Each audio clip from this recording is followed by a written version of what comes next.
ವಿಘ್ನರಾಜ ವಿಶುದ್ಧವಾಣಿ ವಿಶಿಷ್ಟ ವಿಷ್ಣು ವಿಶೇಷ ಶಂಕರ ವಾಯು ಜಲ ಗಗನ ಅನಲ ಅಣು ಓಂಕಾರ ಬ್ರಹ್ಮಾಂಡ ಆದಿ ಮಧ್ಯ ಅಂತದ ವ್ಯಾಪ್ತಕ್ಕೆ ಸಚ್ಚಿತ್ ಆನಂದ ಆತ್ಮಜ್ಞಾನಕ್ಕೆ ರೂಪು ನೂರರ ಶುದ್ಧ ಚೈತನ್ಯಕ್ಕೆ ನಮೋ ನಮಃ. ಶ್ರೀ ಗುರುಭ್ಯೋ ನಮಃ. ನನ್ನ ಹೆಸರು ರಾಮನಾಥ್, ಸಿಂಗಪುರದಿಂದ. ದೇವರ ಪೂಜೆಯಲ್ಲಿ ಉಪಯೋಗಿಸುವ ಶಂಖದಲ್ಲಿ ಬಲಮುರಿ, ಎಡಮುರಿ ಶಂಖ ಎಂದು ಇರುತ್ತದೆ. ಇವುಗಳ ವಿಶೇಷತೆ ಮತ್ತು ಮಹತ್ವ ಏನು?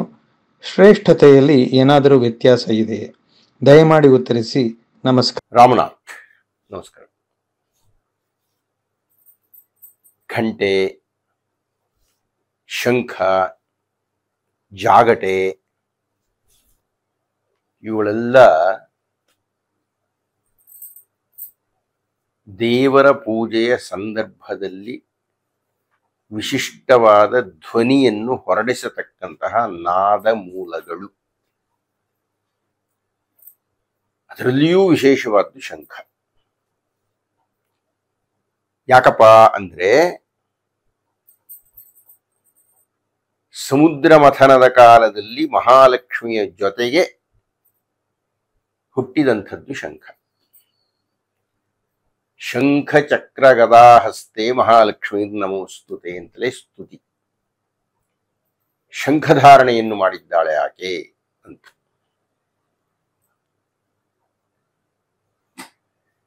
ಈ ಶಂಖ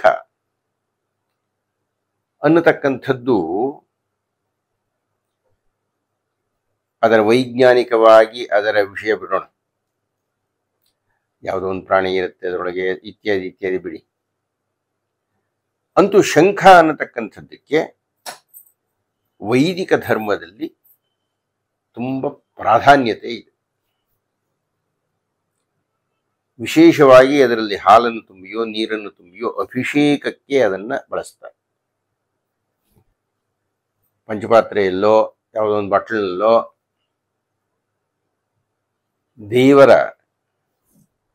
ತೀರ್ಥವನ್ನು ಕೊಟ್ಟರೂ ಅದಕ್ಕೆ ಮಾನ್ಯವಾಗಿರತಕ್ಕಂಥದ್ದು ಅಂದ್ರೆ ಶಂಖದಲ್ಲಿ ತುಂಬಿದ ತೀರ್ಥವೇ ತೀರ್ಥ ಅಂತ. ಶಂಖದಿಂದ ಬಂದದ್ದೇ ತೀರ್ಥ. ಇದೆಲ್ಲ ಉದಕ, ಮಂತ್ರೋದಕ ಇತ್ಯಾದಿ ಹೇಳುವುದು. ತೀರ್ಥ ಅಂತ ಕರಿಬೇಕಾದ್ರೆ ಶಂಖದ ಮೂಲಕ ಬರಬೇಕು. ನೀವು ಹೇಳಿದ ಹಾಗೆ ಶಂಖದಲ್ಲಿ ಎರಡು ವಿಧಾನ ಇದೆ.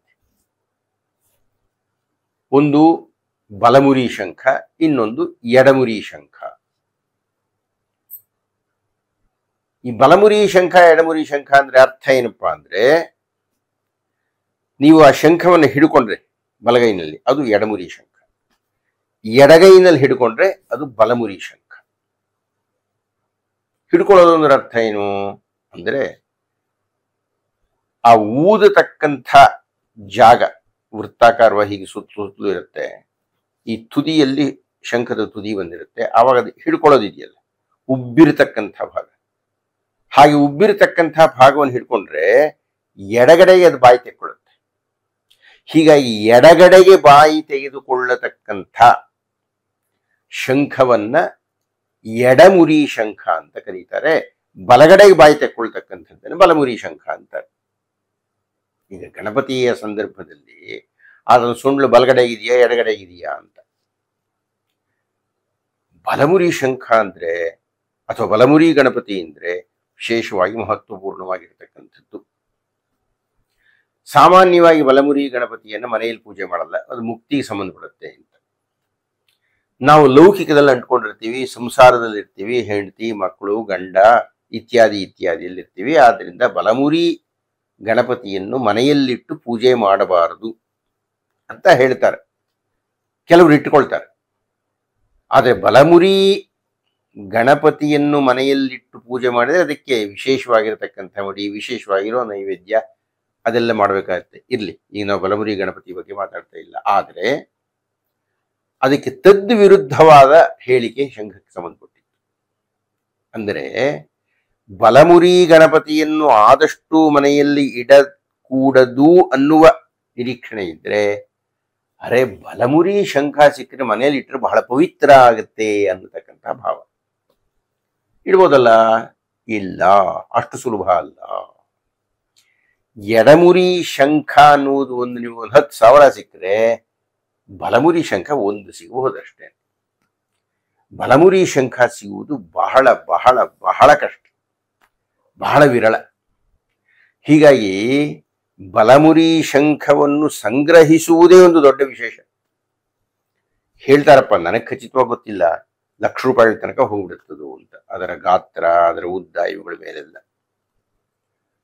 ಆ ಉದ್ದ ಎಷ್ಟಿದೆಯೋ ಆ ಸುತ್ತಳತೆಯೂ ಅಷ್ಟೇ ಇರತಕ್ಕಂಥ ಶಂಖ ಅತ್ಯುತ್ತಮವಾದ ಶಂಖ ಅಂತ.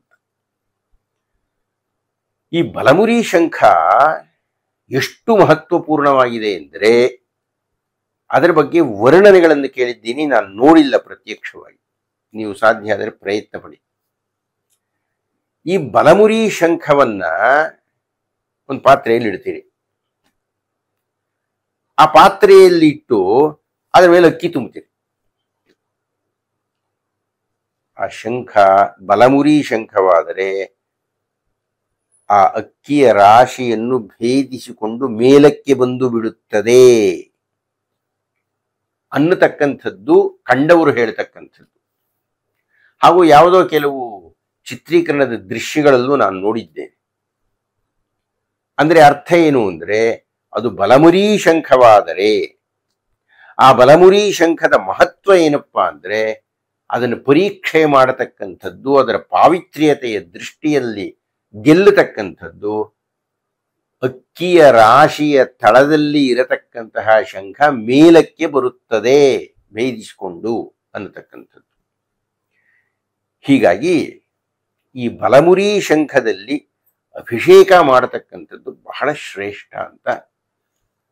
ಹಾಗೂ ಎಡಮುರಿ ಶಂಖದಲ್ಲಿ ಸಾಮಾನ್ಯವಾಗಿ ಅದನ್ನು ಹಿಡ್ಕೊಂಡು ಊದ್ತಾರೆ ಅಂತ. ಅದು ಶಂಖವಾದ್ಯ ಅಂತ ಕರೀತಾರೆ.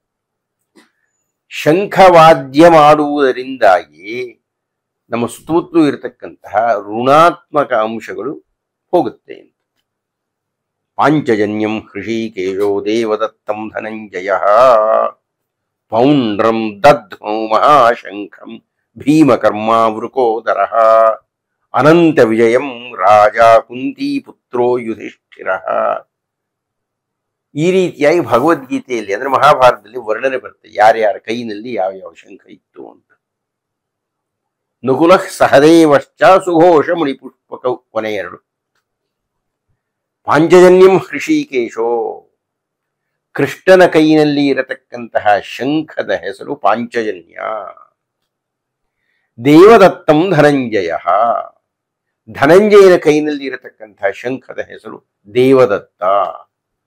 ಪೌಂಡ್ರಂ ದಧ್ನೌ ಮಹಾಶಂಖಂ ಭೀಮಕರ್ಮಾವೃಕೋದರ.